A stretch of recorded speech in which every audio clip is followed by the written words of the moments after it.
Mix बार धमाका star चंद Kishore Yadav.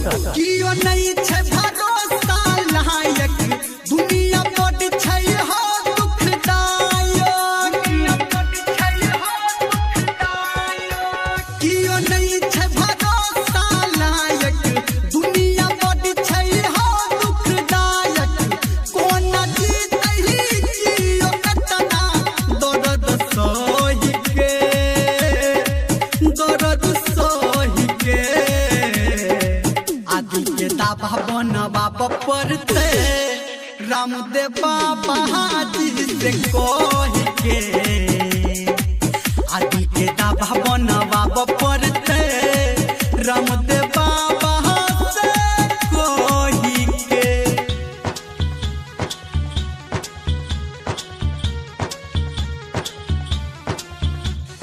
DJ Manish Raxaul.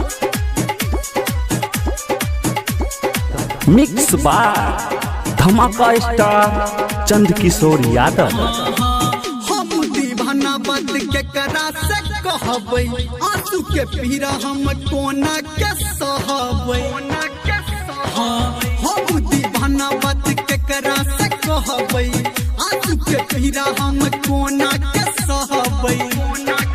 जकरा चलते है सब कुछ केलो ओकरा नजर में हम गिर गेलो। मन के गिरल ई दीवार हमर ढहि के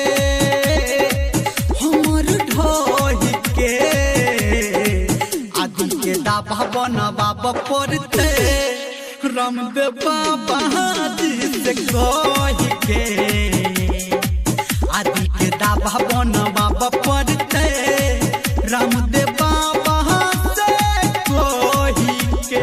मिक्स बार धमाका स्टार चंद किशोर यादव। सावरिया म्यूजिक। डीजे मनीष रक्सौल।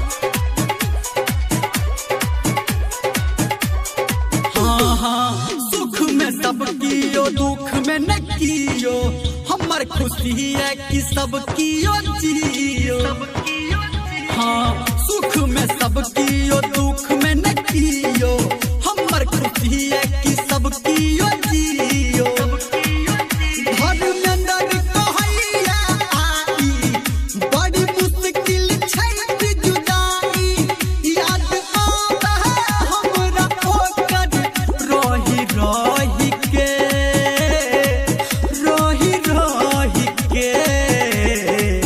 आदि के दाबा बन बाबा पड़ते रामदेव बाबा जी से कह के